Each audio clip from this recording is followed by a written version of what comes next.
Kejahatan pertama yang dilakukan Abu Lazam ketika dia sedang keluar malam untuk jalan-jalan, cuy.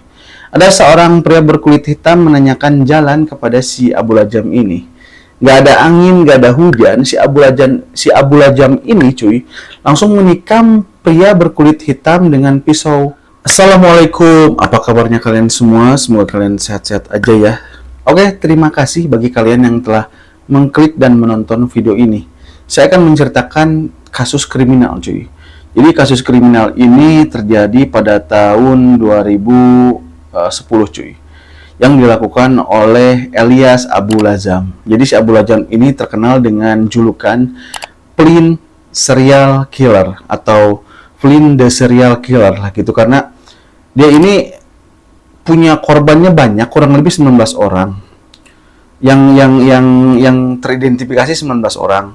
Yang meninggal itu 5 orang, cuy. Jadi si Elias ini atau Abu Lazam ini menusuk, menikam korban-korbannya, cuy. Sampai ada yang tewas 5 orang, cuy, oleh perbuatannya ini. Jadi motifnya ini, dia ini motifnya iseng, cuy. Cuman ya udah psikopat aja gitu jiwanya, cuy. Udah jiwa-jiwa emang pengen nyakitin orang lah gitu kan. Nggak kenal sama orang, ujuk-ujuk ketemu sama orang di suatu jalan, dipanggil, ditikam gitu kan, cuy. Sampai ada yang ada korban namanya Wilson tuh, cuy. Si Wilson ini sampai dia ini trauma melihat mobil USP Jimny warna kuning. Dia ini trauma melihat mobil seperti itu karena dia mengalami hal buruk si Watson ini, cuy, karena depannya ini ditikam dan sampai dadanya ini kena pisau, cuy, robek seperti itu.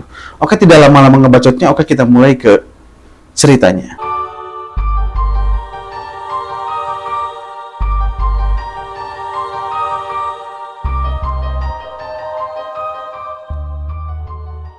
Elias Abu Lazam lahir pada tanggal 28 Agustus 1976 di Israel.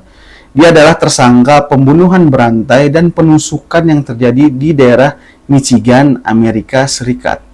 Elias juga dicurigai jadi pelaku pembunuhan di Virginia pada Maret tahun 2009. Elias Abu Lazam ini hijrah dari Israel ke Amerika Serikat bersama keluarganya. Pada tahun 1995, dia pergi ke Amerika. Dia bekerja sebagai kasir di sebuah minimarket di Michigan, Amerika Serikat, cuy.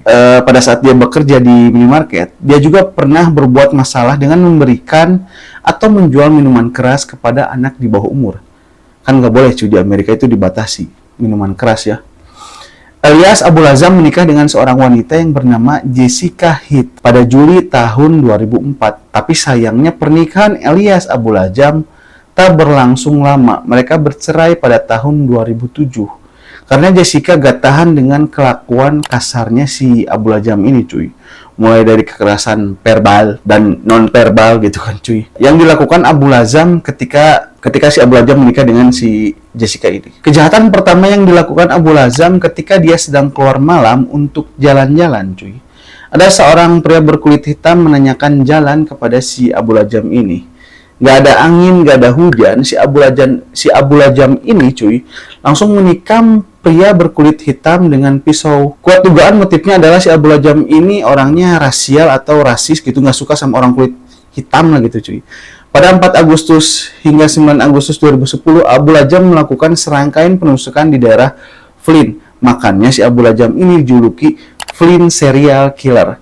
Korbannya ada 5 orang yang ditusuk dan cara atau motif penusukannya juga sama, cuy. Gitu-gitu aja motifnya, cara nusuknya gitu. Nah, si Abu Lazam ini pernah ditangkap pada 5 Agustus karena mengendarai mobil tidak memiliki surat-surat. Akhirnya dia dibebaskan. Di sini polisi belum tahu tuh bahwa si Abu Lazam adalah seorang penjahat yang suka nusuk korbannya. Pada Mei 2012, Abu Lazam didakwa membunuh seorang yang bernama Arnold Minor. Hakim mengaitkan pembunuhan Arnold Minor dengan kejadian di daerah Flynn, Michigan, Amerika Serikat, karena luka-luka yang dialami oleh Arnold mirip dengan para korban di daerah Flynn. 2 hari setelah persidangan kasus pembunuhan yang dilakukan oleh Abu Lazam kepada Arnold Minor, pengacara dari Abu Lazam mengajukan keberatan karena menurut pengacara si Abu Lajam ini mengalami kegilaan cuy, atau stres. Dan menurut pengacara si Abu Lajam juga, Abu Lajam itu melakukan tindakan pembunuhan tersebut atau penusukan, penikaman, dan yang lain-lainnya akibat ada bisikan roh jahat kepada si Abu Lajam yang menyuruh dia untuk melakukan tindakan tersebut. Saksi ahli yang dibawa oleh pihak Abu Lajam, seorang psikiater yang memberikan keterangan bahwa memang si Abu Lajam ini mengalami gangguan jiwa dan mental. Pada saat persidangan, saksi ahli seorang psikiater yang dibawa oleh pihak si Abu Lajam adalah saksi yang dibayar agar meringankan hukuman kepada Abu Lajam. Ya intinya mah saksi ini disogok lah sama pihaknya si Abu Lajam supaya si Abu Lajam dianggap gila. Udah gila kan bisa bebas tuh, kalau gila nggak bisa dipenjara. Kenyataannya si Elias Abu Lajam ini adalah seorang pecandu alkoholik dan narkoboy cuy. Pada tanggal 22 Mei tahun 2012, Abu Lajam dijatuhi hukuman seumur hidup tanpa kemungkinan bisa mengajukan bebas bersyarat.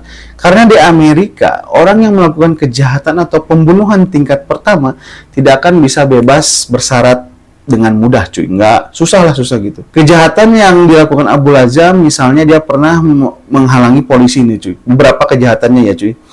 Kejahatan si Abu Lajam, dia pernah menghalangi polisi saat akan menilang dia sampai polisi itu cedera, dan masih banyak lainnya seperti percobaan penusukan atau penikaman kepada seseorang, namun korban berhasil selamat. Ada sedikit kejadian pada saat persidangan si Abu Lajam ini cuy, di mana dari pihak keluarga Arnold Minor, yaitu putrinya Arnold Minor, memberikan ucapan sumpah serapah kepada si Abu Lajam ini cuy, yaitu dia bilang, "Saya senang untuk sidang hari ini, berharap dia membusuk di neraka sampai mati." Itulah ucapan anaknya si Arnold kepada si Abu Lajam ini cuy. Total korban yang ditikam oleh Flynn serial killer alias Abu Lajam mencapai 14 orang cuy. Dan dari 14 orang ini, 5 orang tewas atau meninggal akibat penikaman yang dilakukan oleh Abu Lajam. Jadi si Abu Lajam ini menikam para korbannya, tapi tidak tahu siapa korban yang dia tikam. Nggak kenal lah cuy, nggak kenal. Spontanitas aja gitu kan cuy. Dugaan yang paling kuat, motif yang paling kuat kenapa si Abu Lajam melakukan hal tersebut, karena ya si Abu Lajam memang psikopat atau psikopat cuy, punya kelainan. Pada waktu itu juga si Abu Lajam ini pernah mencoba untuk kabur dari Amerika Serikat pada bulan Agustus tahun 2010. Setelah serangkaian kejadian yang dia lakukan, dia ingin lari atau kabur ke Israel karena dia ini imigrannya dari Israel ke Amerika, pengen kabur.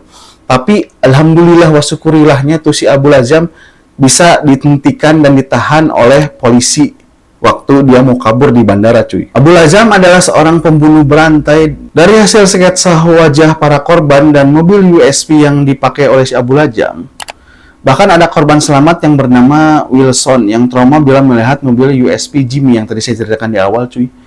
Pada saat itu Wilson sedang berjalan sendirian pada malam hari. Di seberang jalan, Wilson melihat ada mobil USP Jimmy berwarna hijau dan sang supir melambaikan tangan ke arah Wilson, yaitu si Abu Lajam itu. Wilson pun menghampirinya. Nah, di sini Abu Lajam pura-pura menanyakan alamat kepada Wilson, dan si Abu Lajam bilang juga bahwa mobil dia mogok, minta bantuan ke si Wilson. Ya, si Wilson ngebantu untuk mengecek mobilnya. Pada saat Wilson mengecek mobil si Abu Lajam, ditikamlah si Wilson ini oleh si Abu Lajam.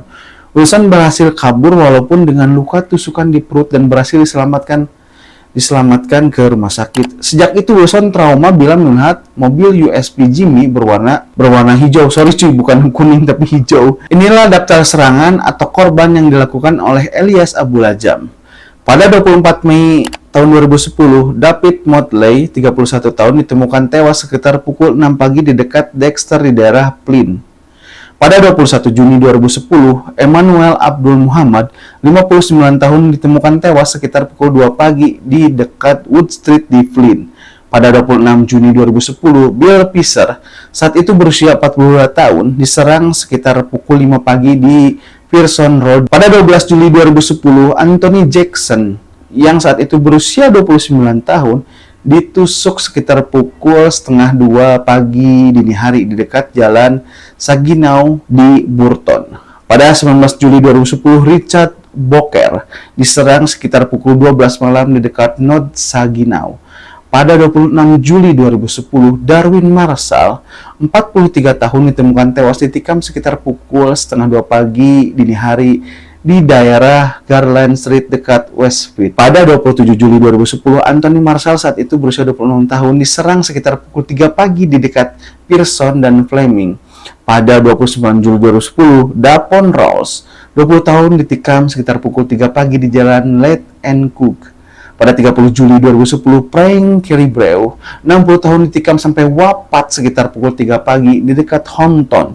Pada 1 Agustus 2010, Edwin Wilson, 18 tahun, diserang sekitar pukul 2 pagi dini hari di dekat Pearson. Dan pada 2 Agustus 2010, Arnold Minor, 49 tahun, ditemukan tewas sekitar pukul 2 pagi dini hari di daerah Saginaw Street dekat Barton Street di Flint.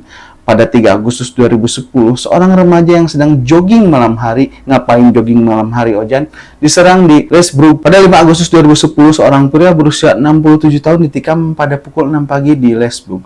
Pada 6 Agustus 2010, seorang pria di Lesbrook dipukul kepalanya dengan palu oleh Abu Lajam, cuy. Pada 7 Agustus 2010, seorang pria berusia 59 tahun ditikam di luar gereja Toledo, Ohio oleh Abu Lajam. Nah, itu beberapa korban atau serangkaian serangan yang dilakukan si Abu Lajam ini. Jadi si Abu Lajam ini otaknya udah nggak waras kayaknya, cuy, ya, punya masalah dengan kejiwaannya sih, kalau menurut saya sakit nih orang gitu kan, melakukan serangkaian penyerangan, penusukan orangnya nggak dikenal gitu kan. Jadi cara melakukannya itu sama gitu, cuy, ke setiap korbannya. Jadi si Abu Lajam ini pergi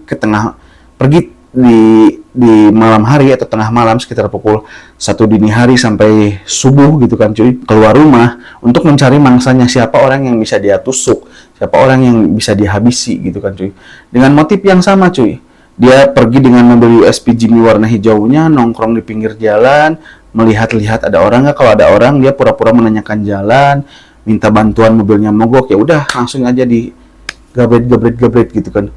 Waktu itu juga pernah nih si Abu Lajam juga, teman satu pekerjaannya, cuy, sama si Abu Lajam ini ditusuk tuh.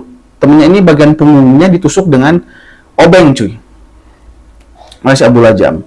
Hanya perkara hal sepele lah gitu kan, cuy. Jadi si Abu Lajam ini mentalnya sudah mulai terganggu lah. Nah, itu, cuy, cerita dari kasus kriminal Abu Lajam. Terima kasih telah menonton video ini. Oke, sampai ketemu lagi di video berikutnya. Gue bye-bye.